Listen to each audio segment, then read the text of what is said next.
Abatuuze mu disitulikiti y'e Mityana beeraliikirivu olw'enguudo embi mu kitundu nga bagamba nti kino kizingamizza abalwadde okufuna obujjanjabi kubanga enkuba bw'etonnya amazzi ganjala mu kkubo abalwadde ne balemererwa okugenda mu malwaliro. Kubanga eddwaliro lisika abantu bangi okuva eri ematte Koima Road ne bajjaawo. So kati olaba ate twanne bayita nga n'ekiro lifuuse ddenja. Ate banakuweeka ekiro ku mugongo mu nzikiza batwese buzibu. So kati buzibu tulina mu kitundu kyaffe kyendowooza nti gavumenti esitukiremu n'abakulembeze abasitukiremu.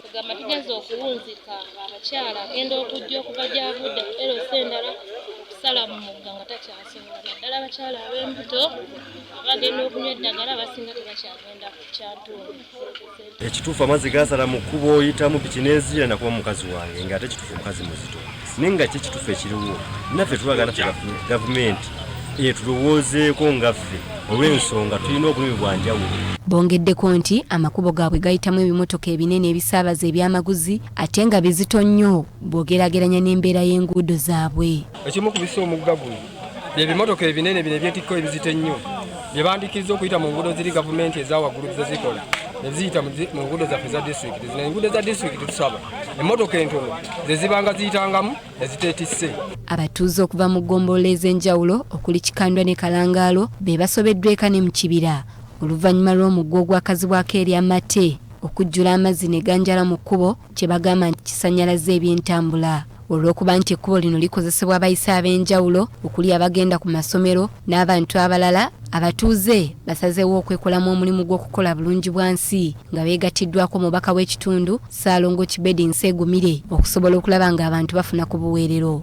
Wano omubaka Kibedi we yeebaliza abatuuze olw'omutima gwe balaze ogw'okukola bulungibwansi era n'asaba ababaka banne okukomya okwegulumiza ku bantu abaabalonda. Kubanga nze okubeera omukulembeze oba okubeera mu Parliament tekinzigyako kuba na musayi ng'omulala bwakola bwa bwino. Okubeera omukulembeze tekinzigyako buntu, tekedde okusigaza obuntu kulanga nkolagana bulungi n'abantu bendimu nabo mu kitundu ekyo. Abatuuze bawanjagidde gavumenti naye bakwasizeeko mu kukola amakubo gaabwe. Tubaga batukolera enguudo tusobole okutambuza abantu baffe mu bulungi. Kituyambeko okulwanyisa abantu abalima mu ntobazi oba oliawo n'okubasomesa kubanga oluusi abamu balimamu nga tebamanyi kiki ekiyinza okuvaamu.